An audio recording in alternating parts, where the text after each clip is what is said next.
the cool, the complicated, the BD Freeman Show! So let's go! Hey, what do you know? It's the BD Freeman Show. Hey, what do you do? You sit your booty down while we talk to you. Hey, be on our team, or else you'll give me low self-esteem. The BD Freeman Show. Yeah! It's time for another episode! It's Saturday night, it's 10 o'clock. We got a great show coming up for you. You guys go ahead and get yourself some snacks and then go to the bathroom, but wash your hands. Wash your hands in that order. All right? And we'll be right back. Everybody come on right back. BD Freeman Show, yeah!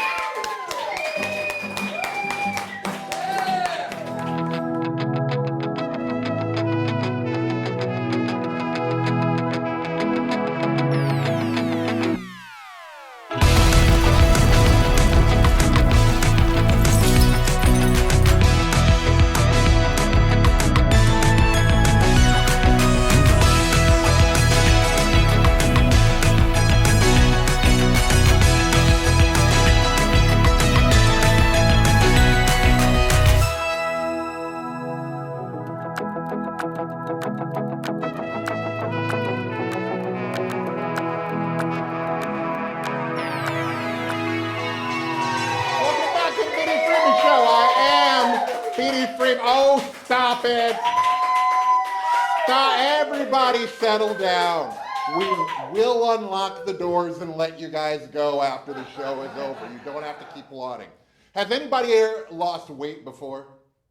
Anybody lost even just like a couple pounds? Isn't it weird the way that if you lose weight, people come up to you and tell you how good you look afterwards?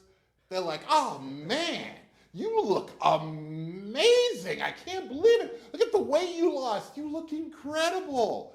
And the more they talk about it, the more you wonder, well, what the hell did y'all think I looked like before?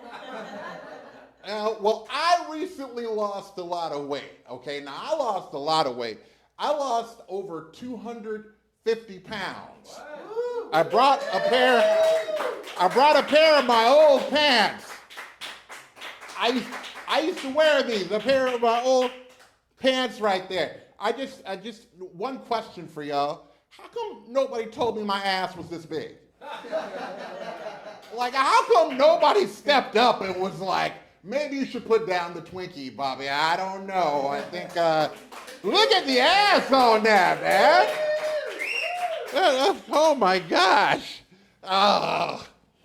You know, people come to, this one guy came up to me and he said he had not seen me in a long time. He comes up, he runs up to me and he was like, oh my God, BD, you're handsome. I was very angry. Needless to say, I was very like, so all this time that you knew me, you was like, that nigga's ugly as hell. But that's what happens though, man. That's what happens. I am going to be talking to somebody who you guys are all going to want to know right after this break. So please come on back because we got some stuff we're going to get into that's going to be funny and a little bit serious. So come on back, y'all. Good times ahead.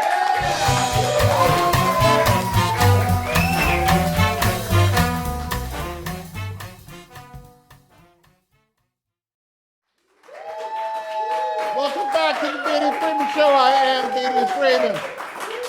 In the pantheon of adult filmmaking, this next gentleman's shadow stands firm and tall. Everybody, welcome to the show, Will Ryder.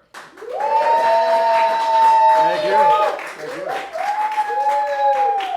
you. Now you have done a lot, and I want to get through a lot of what you've done because I want to talk about some stuff with you because I really want to pick your brains. Now you've advanced the adult filmmaking to an art. You've created the parody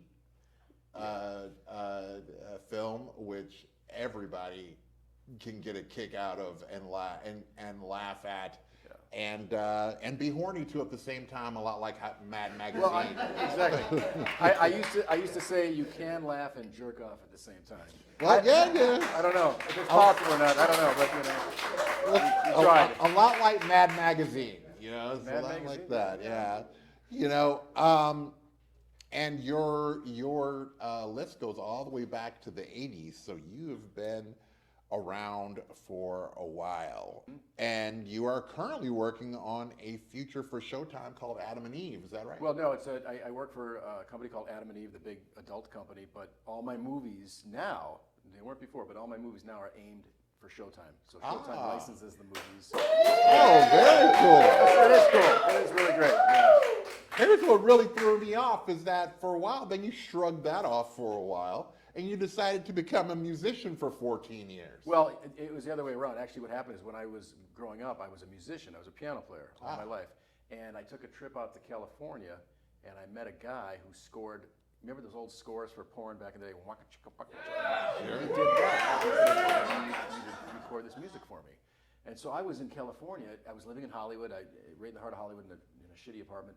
And I couldn't believe I was actually scoring music and getting paid for it. I didn't care if it was porn or Hollywood. It didn't matter to me. The fact that I was actually making money by recording and playing, I mean, it literally changed my entire life. It was unbelievable. Then you went on to work with 50 Cent and G Unit. Yeah, I did a... How did that happen? Well, I had a whole music career before the film career. I had a whole long musical... I was a hired gun keyboard player. I played with over 10 Grammy winners. I was a musical director of boy bands that had the #1 song for 13 weeks on the Billboard charts. I had this whole career, and I took a year off of the music business, and my neighbor was a marketing director for a big porn company in the Valley in California. And so he said, why don't you take my job for a year, because I'm being moved to international licensing. And I'm like, well, I don't know anything about marketing. What the fuck do I know about marketing? And so I did that, and I took the job. I learned the business. I got to work with the owner of the company. And after a year, I quit the business, and I started my own company in Hollywood. That company became my first client. Before I knew it, we had 17 corporate clients, including I did all the marketing for Larry Flint and Hustler Video. Well, don't get ahead of me now, because that's where I was headed next, just to say that you actually have Larry Flint's biggest seller. Yeah, I did. What happened was, before I was a director, we were doing marketing. It's a regular job. It's marketing like marketing for a Fortune 500 company, and you're marketing and you're doing your daily thing, and it was great. It was fantastic. And one day I just said to my business partner, "Shit, we could make better movies than these." Yet we knew nothing about the movie process. I had directed 2 music videos, but I really wasn't a film guy at all. I didn't really know how to do it. But one day this girl walked into my office, and a go-see in the adult entertainment industry is when a girl walks in your office and takes her clothes completely off and stands in front of you naked, and you look at her and you tell her to turn around, and you look at her buns and you look at everything, and then you decide right there if she can go to the next step. Do you want to put her in a movie? This girl walks into my office, and I said, you kind of look like Britney Spears. And she goes, yeah, I heard that before. And so that night I went home to sleep, no big deal. And I went home to sleep, and at about 4 o'clock in the morning, I just bolted upright in bed. And I thought, Britney rears, the porn parody. And that's exactly what happened. And we made this parody, and it became the #1 seller for Larry Flint and Hustler that year. And everybody looked at me like I was a genius. And they're looking at me going, that's the guy. And I'm like, well, who are you looking at? Oh, me? And it was just unbelievable how it all came. And next thing you know, everything we did was a gold mine. It was a hit. We had hit after hit after hit because we took all the popular TV shows. The next step we went and did a parody of the Brady Bunch. Well, see, that was the one that I had heard about. Yes. And everybody was talking about it, Yes. and cracking up about the Brady Bunch. How did you pull that off? Well, how do you even begin casting that? Well, what happened was I sat there with a yellow pad, and I was sitting with a friend at a restaurant in Hollywood, and I was like, what are the next ones we should do? And I had this list, and the next one was going to be Bewitched, the witch. And he looks down my list, 3 or 4, and he goes, no, do that one, the Brady's, not the Brady's XXX. So what we did is, we were so ignorant at the time. We didn't know a lot about production. We were learning every step of the way. We were trial and erroring. We built the sets of the Brady Bunch from scratch at the studio in Van Nuys, and complete with the staircase and all that, you know, and it was an amazing process. This movie comes out, it makes Brittany Rears look like a dud compared. It was one of the biggest selling movies in the history of porn, and it also garnered so much mainstream notoriety. Entertainment Tonight did stories on it, The Insider, CNN, all these people did stories on this movie. And then the coolest part is on YouTube, you can see clips of the actual Brady Bunch cast holding the movie up and talking about it. So it was amazing. It was unbelievable. But what it did, it passed, you know, obviously, you know, do well for us financially. The whole adult entertainment industry slowly switched to parodies. And there was a 10-year run where everybody was just doing parodies. And some doing them well, some doing them lousy, nobody doing them as well as we did. We were really accurate. So, you know, we had a good time. It was, you know, hey, Marsha Brady, Jan Brady, Cindy Brady, having sex. You know? Some of us were already picturing that. Not me. Well, you know. Not me. Others. Yeah. It was others. Yeah. But that's my look when somebody comes in and sees me, like looking at porn on the. Yeah, that's your look. Well, let me do it this way. Let me do it this way, Jack. You ready? This was the kind of porn that was good. You could watch it with your spouse. We made it very, I don't want to say family friendly because that's the wrong word, but we made it so it was very spouse girlfriend friendly. You could watch it with without being disgusted because it was like the Disney world of adult entertainment. It was very safe. It was X-rated. It's hardcore. But we were very conscious of who our audience was. Our audience wasn't the porn buyer. Our audience was the person that grew up on the Brady Bunch. Right. That's what our audience was. And then you also did one for people who grew up on the Cosby Show. Well, let me tell you about that. I had an idea to do the Cosbys, and what's really funny about that is nobody could play Cosby. There was nobody. I had a lot of guys come in, audition. Nope, they didn't look like Cosby. And one day, this guy walks into our office, and he goes, "I'm here for the Cosby tape, you know, that your Cosby movie." I looked at this guy. I thought Bill Cosby had walked in my office, and that's Thomas Ward, who is your producer. Yeah, producer director Thomas Ward. Yes. But we want to make sure we make the distinction that Thomas did not take part rather of any of the sex scenes. But he played the head of Bill Cosby. He didn't do any sex, and he regrets it to this day. So, you know, he had his chance, but he was so good at Cosby. I mean, people look at this and they actually think it's actually Bill Cosby. He's that great of an imitator. So yeah, when he showed it to me, I thought it was Bill Cosby. Yes. So that what happened with that is that just solidified what we were doing, and that's when the rest of the industry just really piled on this thing and just turned it into whatever it is. And I noticed that it was right after that not another whatever it was came out. Not another teen movie. Yeah, not another babysitting. Yeah, we called it just simply Not, and then what it was, Not the Brady's XXX, Not the Cosby XXX. We just went right to the point, and we were criticized by a lot of haters out there saying you're not original, you're just copying.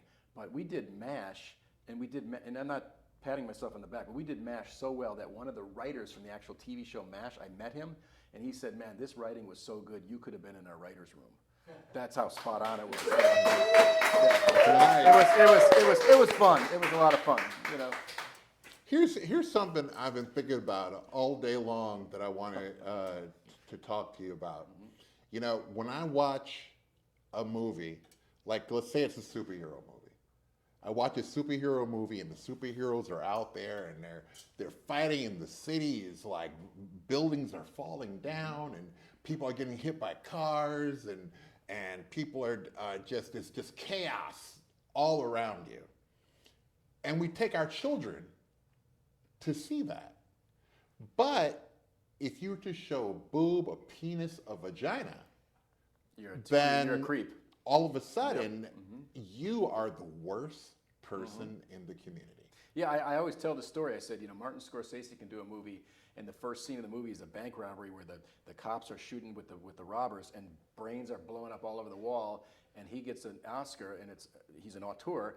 We show two people getting together, making love, and we're the disgusting ones. Yeah, that's the thing, is that two people getting together, and making love and saying, I love you.